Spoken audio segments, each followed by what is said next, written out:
Assalamualaikum warahmatullahi wabarakatuh. Perkenalkan, nama saya Rizky Syabani dari kelompok 22 dengan dengan statistika 2. Di sini saya akan mengerjakan tugas mingguan shift 1, di mana ada 7 soal.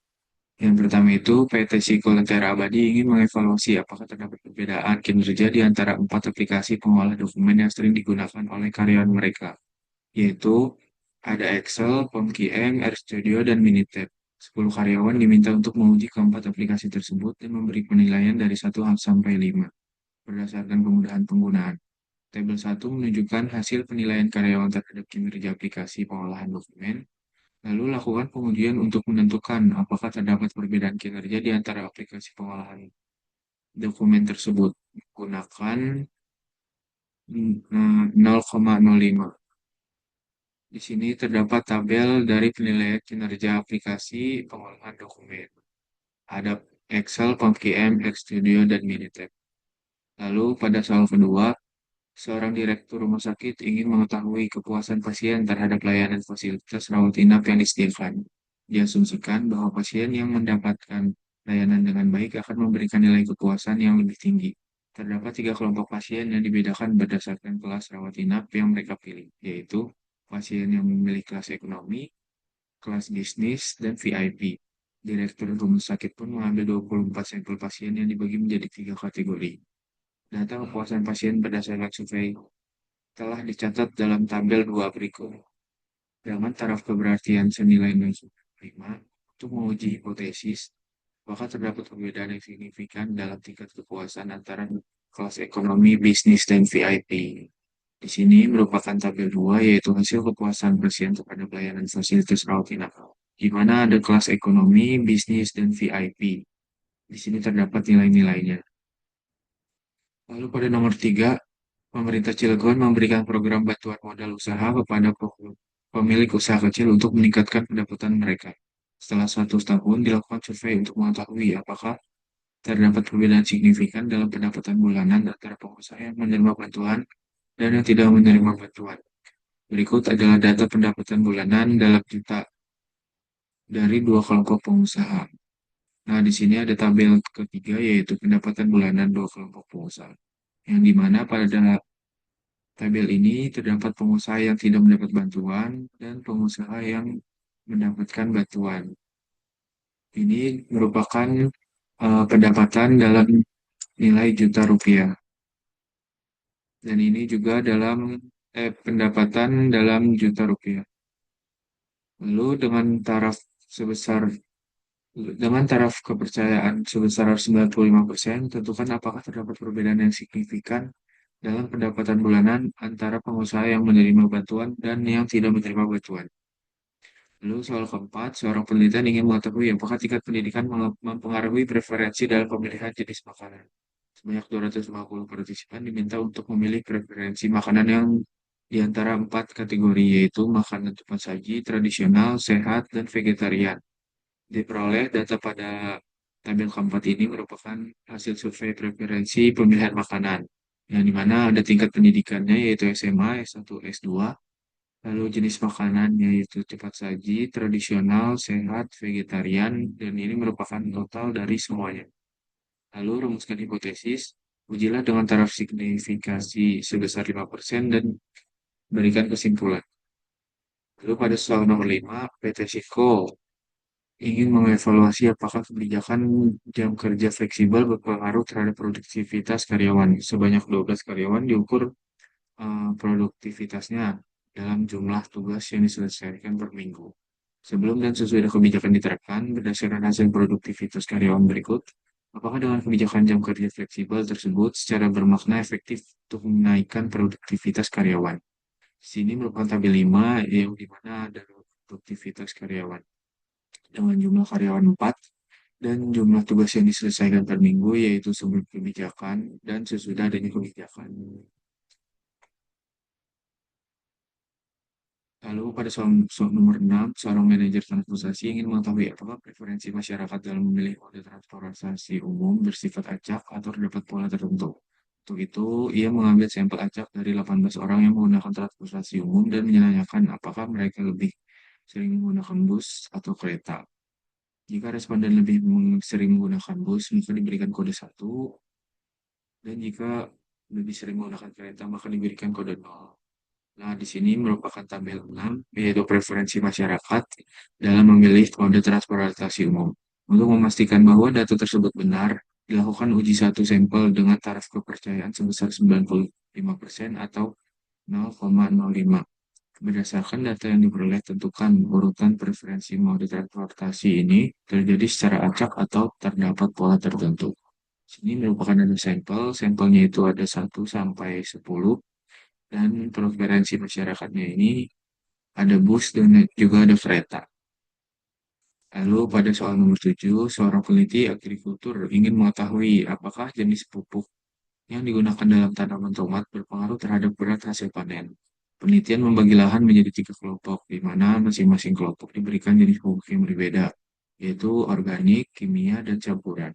Setelah masa panen, peneliti mengukur berat hasil panen dalam kilogram dari beberapa sampel tanaman secara acak. Data yang diperoleh disajikan dalam tabel 7 berikut. Di tabel 7 ini merupakan berat hasil panen yang di mana terdapat 3 jenis pupuk, yaitu organik, kimia, dan campuran. Dengan taraf signifikansi sebesar 5%, tentukan apakah terdapat perbedaan median berat hasil panen tomat di antara ketiga jenis pupuk tersebut. Lakukan uji hipotesis yang sesuai.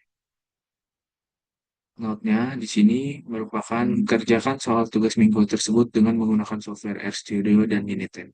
Untuk video tugas mingguan mencakup jelaskan soal nomor 1, 2, dan 7, 1, 2, 4, dan 7 pada bagian Minitab.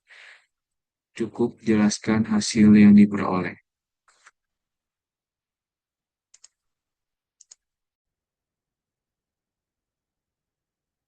Yang pertama, saya akan menggunakan software RStudio terlebih dahulu. Sini saya akan mengerjakan soal nomor 1 dulu, yaitu pada soal 1 kita akan menguji dengan uji Friedman, yang dimana pada Excel, ComKM, RStudio, dan Minitab ini didapatkan dari hasil tabel 1 tersebut. Lalu jika sudah dimasukkan, lalu kita masukkan sintak hasil penilaian dari data frame, yaitu Excel, ComKM, RStudio, dan Minitab. Nah, jika sudah, kita memasukkan hasil penilaiannya. Jika sudah, kita dapat pemikiran. Sini dikeluar pada tabel-tabel hasil-hasil dari tabel tersebut. Kemudian kita masukkan sintak Friedman, test, data matrix, hasil penilaian.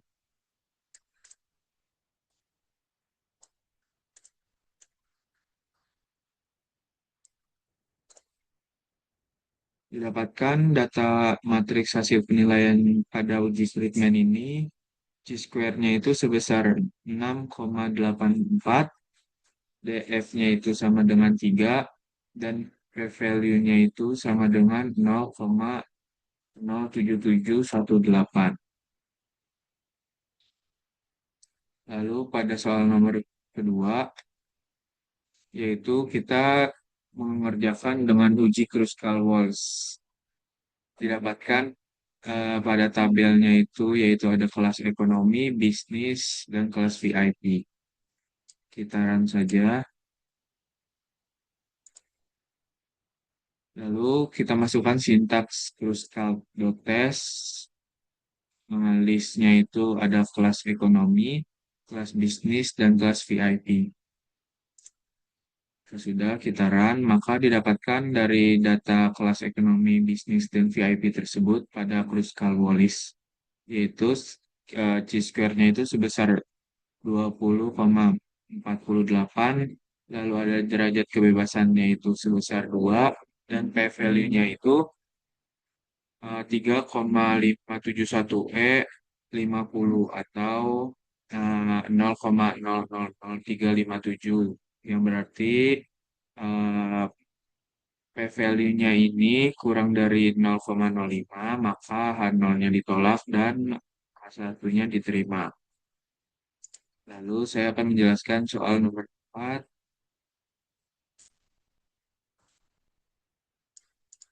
Di sini pada soal nomor 4 ini kita mengerjakan dengan uji Chi-square, yang dimana jenis makanannya ini dari dimana terdapat jenis makanan dari pengusaha yang tidak dapat bantuan dan sorry, terdapat jenis makanan dari makanan cepat saji, tradisional, sehat, dan vegetarian. Di mana tingkat pendidikannya itu ada SMA, S1, dan S2. Ini matriks C-nya ini didapatkan dari hasil tabel tersebut, yaitu 40, 35, 15, hingga 15, 20, dan 5. And row-nya ini 3 karena didapatkan dari tingkat pendidikan, yaitu SMA S1, S2. Lalu jika sudah kita dapat ukurannya,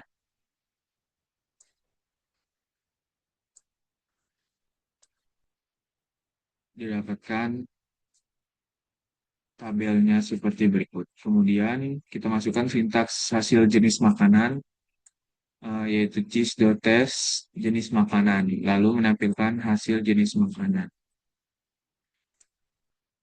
Nah, didapatkan pada data jenis makanan yaitu S squared-nya itu 2,35 2,3453, derajat kebebasannya itu 6, dan p-value-nya itu sama dengan 0,8854, yang dimana p-value-nya ini lebih besar dari 0,05, maka Hanulnya diterima. Kemudian pada soal nomor 7,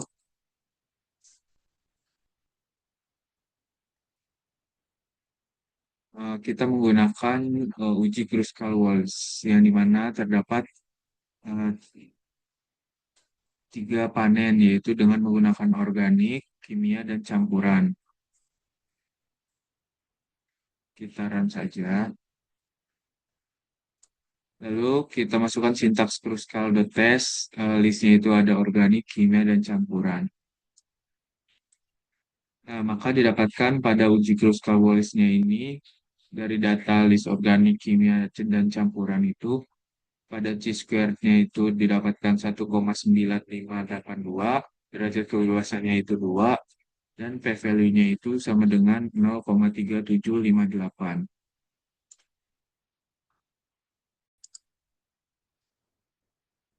Oke, pada selanjutnya setelah kita menggunakan software RStudio, selanjutnya kita menggunakan software Minitab.